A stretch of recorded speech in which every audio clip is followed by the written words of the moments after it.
It is 2026 officially. Oh my gosh. I seriously can't believe it, to be honest. I know.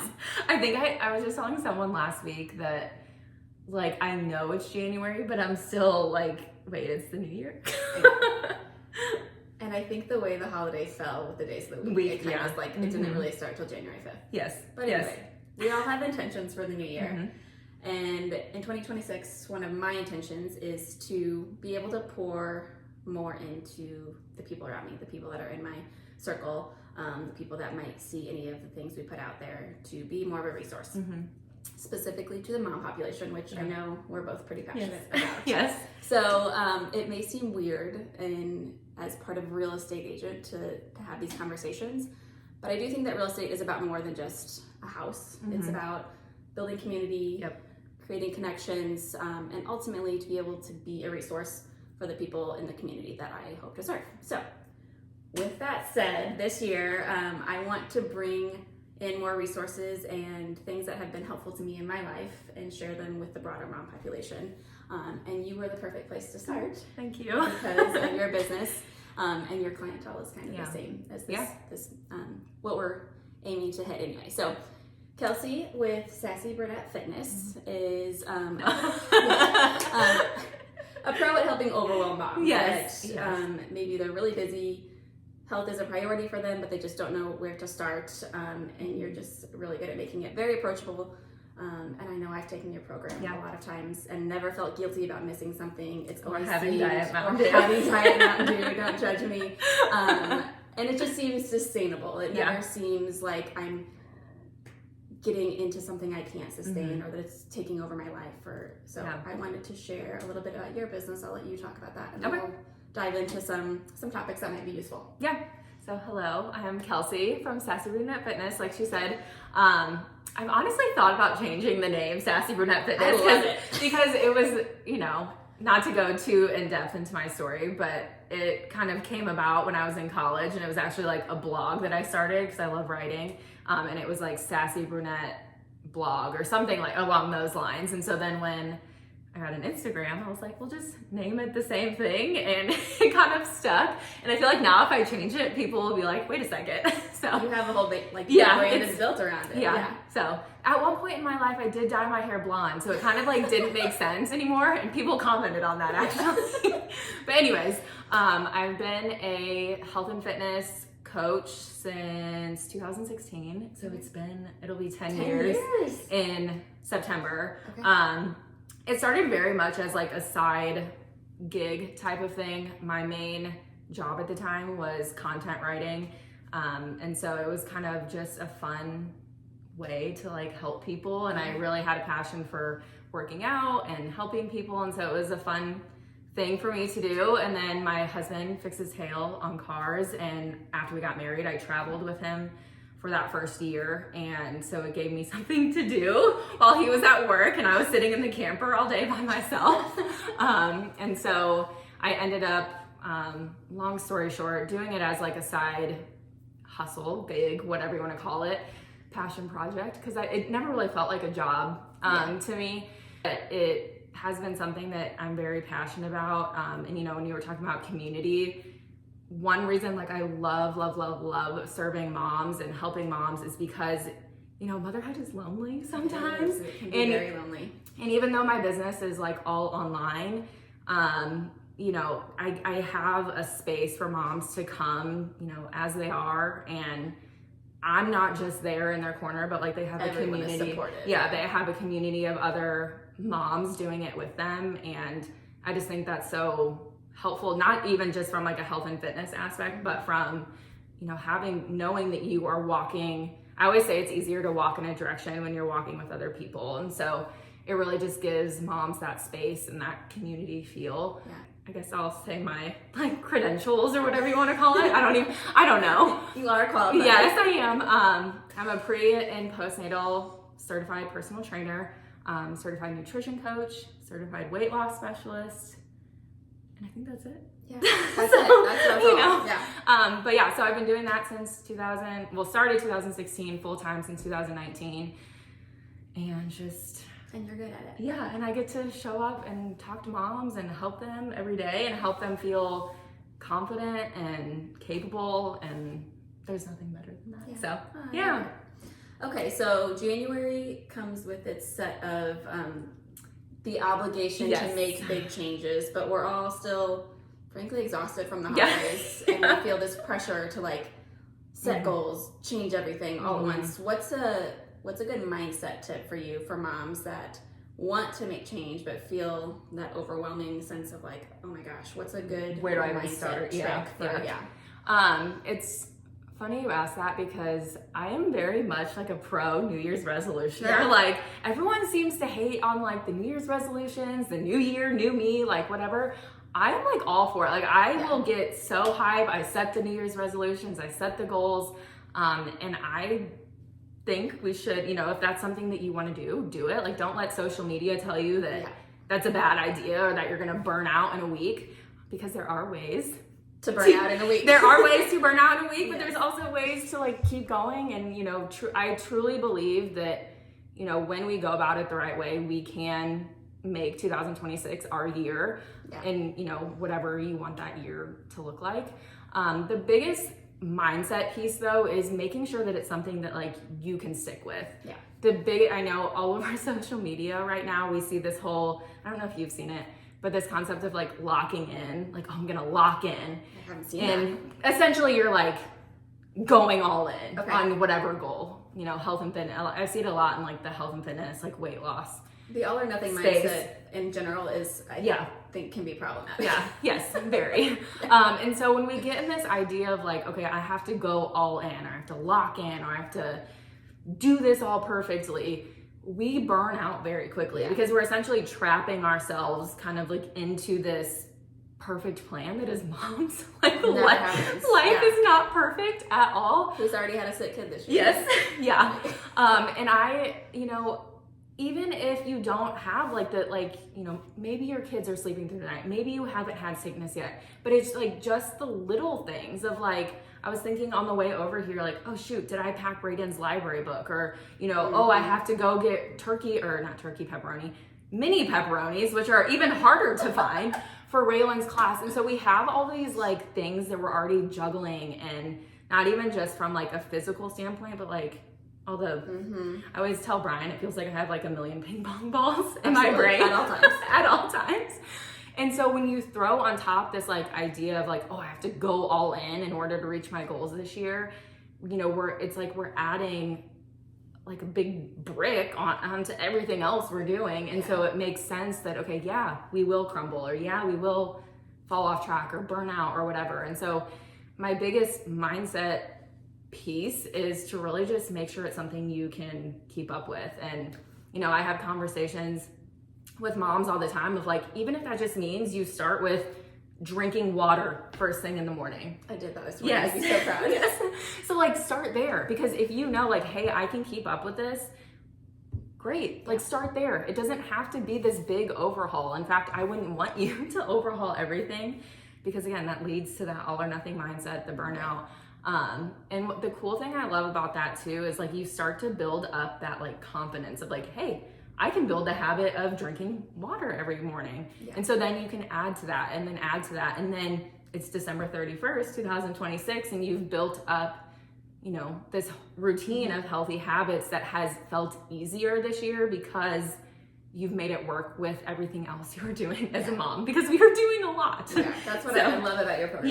That you set specific things to build upon, and then it's so much easier to add something when you've mastered the thing. It kind of going to the topic of like houses and stuff, it's like building a house, right? Like there's always a project. Yes. And it's like you can't, if your foundation isn't strong and you just try and like pile a bunch of windows and bricks and the roof on a foundation that's not there, then of course it's gonna crumble and fall apart. So I love it. I was gonna ask you next kind of about the small habits that fit life, and so we kind of already touched on that, but I think about houses and look at houses all day long, and I think the environment you're in can be a huge impact on absolutely the routines that you make. So what are some like small, easy habits? How can you set up your environment to make it easier to keep doing those things that lead to better health?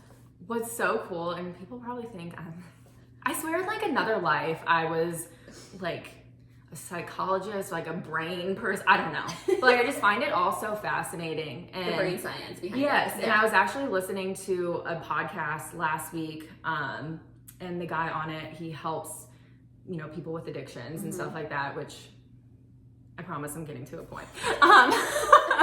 But he was talking about how, like, you know, one of his, I don't want to say patients because he's not a patient, but one of the guys that he was like mentoring, you know, he would walk past the bar he used to go in all the time, and he felt like he was failing because one time he went in and he had a drink.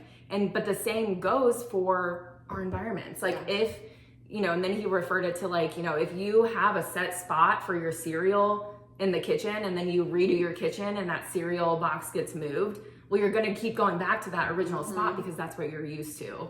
And so we can kind of take that. Our brain is like, okay, I'm used to seeing this here, so it's an easy grab.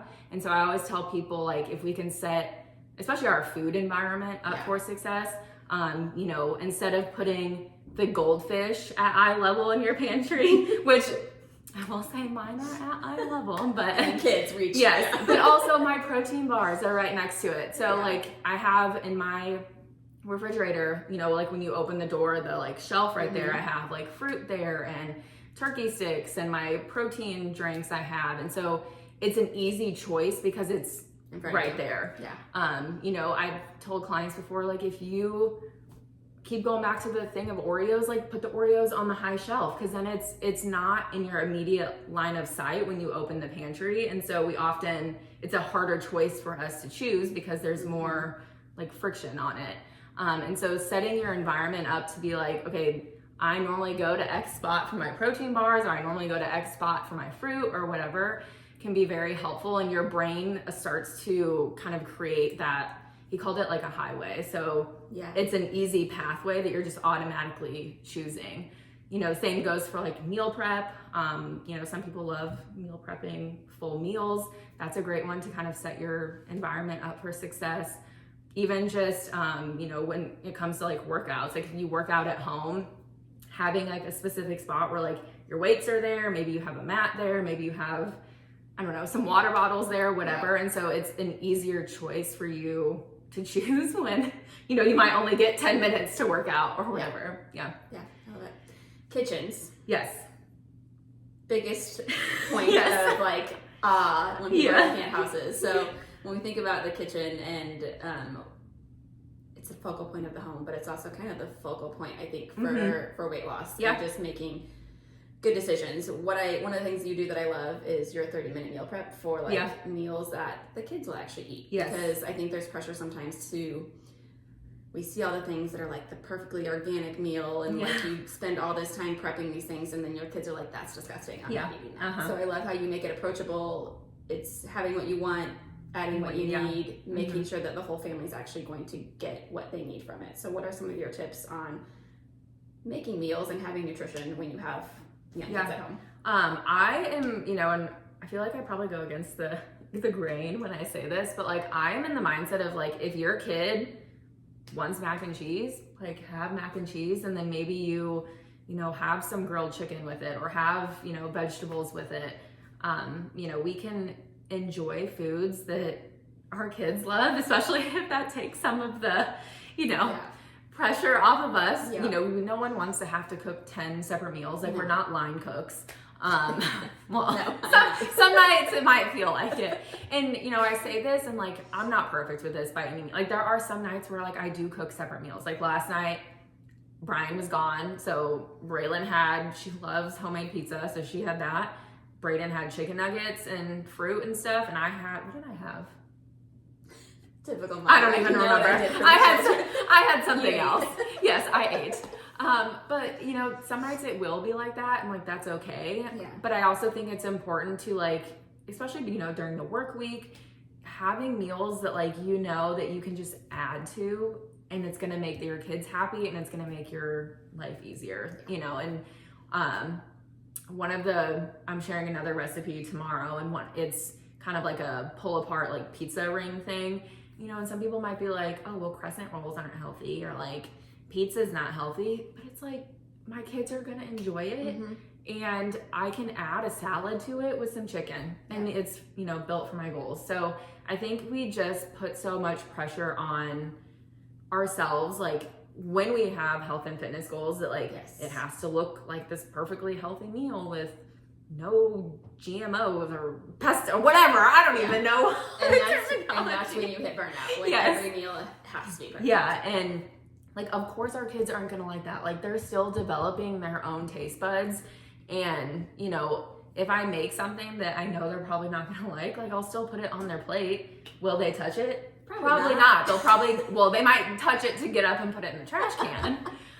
But like I'm also putting stuff that I know they'll like on their plates, and if that's all they eat, we'll try again. But I don't know. I'm just not in the mindset of like, I don't know, forcing them or forcing myself when I can build plates that help both of us and they enjoy and they help my goals, and we don't need pressure to be master chefs on top of everything else. all of the other things. That, I just found out that kindergarten registration is tomorrow, and I'm like, it's January.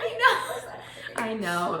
So I will be registering for kindergarten tomorrow, which is very emotional. We're not going to talk about it. The last thing I want to hit on is just like general fitness and movement.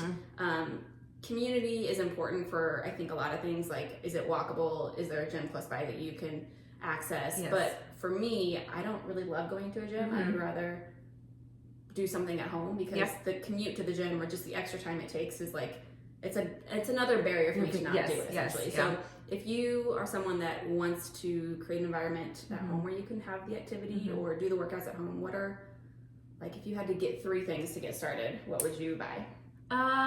Probably a pair of dumbbells, just because, you know, strength training is very important, especially as we get older, like not from even a, you know, weight loss or health and fitness standpoint, but just functional. Helping. I mean, if you look at our lives as moms, like a lot of the movement we do mimics, you know, we bend down to pick up our kids. There's a squat. We reach overhead to get something, like there's an overhead press. So strength training is very important for our body, our muscles, our bones as we age.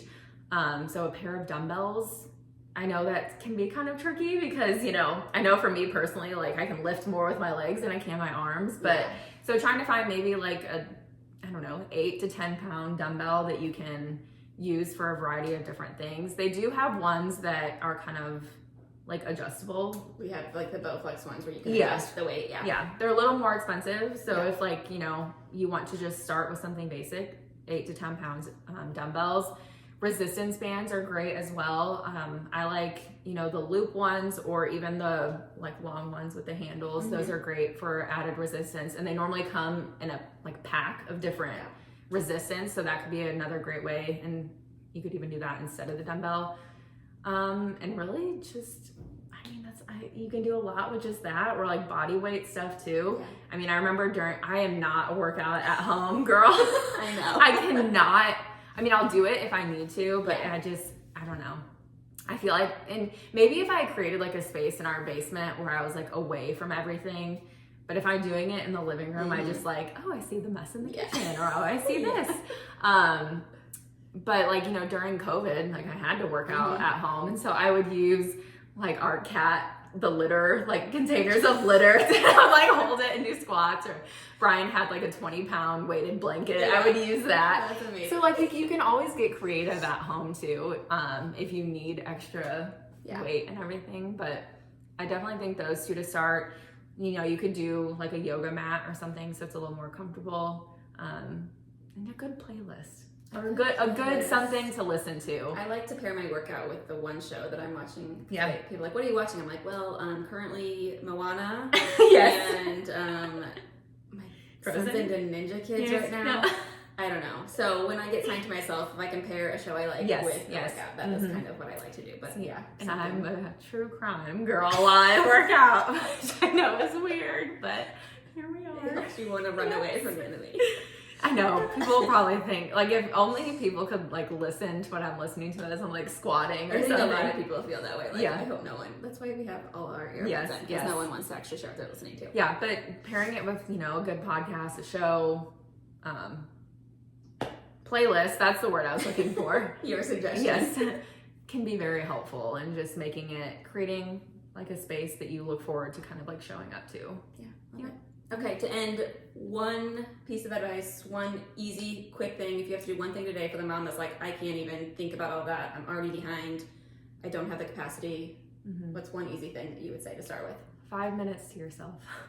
I love that. Yeah, because I fully I could have said eat breakfast or go on a walk or whatever, but really if you think about like all of that, if we just give 5 minutes to ourselves, we create some stress relief. Yes. We create more space for us to be like, okay, no, I got this. Like we separate ourselves from the mess, the chaos, the busyness. So it builds up that kind of like confidence of like, okay, no, wait, I'm gonna breathe and I'm gonna go and do the thing because we have to do the thing. Yeah. And I feel like then that sets you up to be like, okay, no, I can go cook the dinner or I can go on the walk. And so just giving yourself, and if you want to take it a step further, maybe it's, taking 5 minutes in the bathroom to yourself and writing down writing down like, hey, I'm gonna take those 5 minutes to schedule in 2 walks this week or whatever. But I really just think, giving yourself 5 minutes a day to yourself to decompress, and then it all kind of like, we were talking earlier, it all kind of builds from there. And you deserve it. Yes. You're better for it and for your family if you can. Yes. So, yeah. All right, where should people find your content? I am on Instagram, Sassy Brunette Fitness. I also have a podcast called The Mama Wellness Hour, and that is on Spotify or Apple Podcasts. And those are my 2 main big avenues right now. So those 2 spots. Okay, go take 5 minutes to yourself. Yes. You got this. Bye.